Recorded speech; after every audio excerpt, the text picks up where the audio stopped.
L'amour est offensif. Shalom bien-aimés dans le Seigneur, notre méditation du jour s'intitule « L'amour est offensif ». Nous tirons notre texte dans 1 Jean chapitre 4, le verset 19, qui nous dit ceci. « Pour nous, nous l'aimons parce qu'il nous a aimés le premier. » Alléluia. L'amour est offensif et non défensif. Vous ne pouvez pas prétendre aimer quelqu'un en ne prenant aucune initiative envers cette personne pour lui faire du bien. Il n'y a pas d'amour quand tout ce qu'on fait est de réagir à l'amour de l'autre en tentant de lui faire du bien comme il nous l'a fait. Le verset dit de Dieu, « Il nous a aimés le premier ». L'amour vous pousse toujours à être le premier à faire du bien. C'est ce que Dieu a fait quand la parole dit, « Car Dieu a tant aimé le monde qu'il a donné son Fils unique, afin que quiconque croit en lui ne périsse point, mais qu'il ait la vie éternelle. » Jean chapitre 3, le verset 16. Nous reconnaissons l'amour que nous portons pour Dieu, pour notre prochain, au travers des initiatives que nous prenons pour faire ce qui leur fait du bien. Que faites-vous quotidiennement pour le bien-être et le bon plaisir de Dieu? Dieu se sent aimé par vous.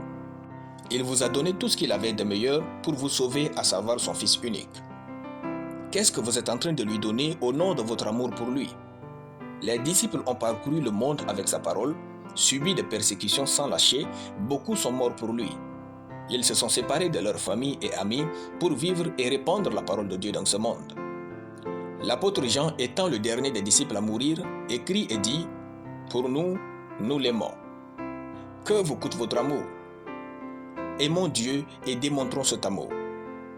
Lorsque vous aimez réellement votre prochain, vous n'attendez pas de ses efforts pour déterminer les vôtres afin de lui faire du bien. L'amour existe pour l'imperfection de l'autre, c'est-à-dire les imperfections de l'autre révèlent la profondeur de votre amour pour lui. Si vous cessez de faire le premier pas envers une personne pour lui manifester l'amour, vous ne l'aimez pas. Soyez le premier à pardonner. Soyez le premier à proposer une sortie. Soyez le premier à être gentil et à l'apprécier.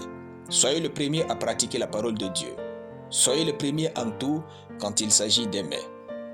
L'amour est offensif et non défensif. C'est alors que vous pourrez dire que vous aimez réellement dans votre marche avec Dieu. Soyez le premier à planifier de prier, louer et adorer Dieu. Soyez le premier à vouloir venir à l'église et chercher à connaître Dieu. Soyez le premier à vouloir sortir évangéliser. Soyez le premier à partager la parole de Dieu.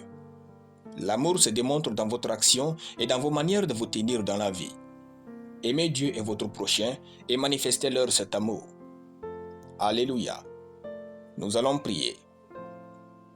Merci Père rempli d'amour pour ta parole dans mon cœur. Je confesse que je suis premier en amour et je répands de l'amour autour de moi comme je respire au nom de Jésus. Amen. La lecture biblique en une année, Apocalypse chapitre 16. Soyez bénis, c'était le pain du ciel.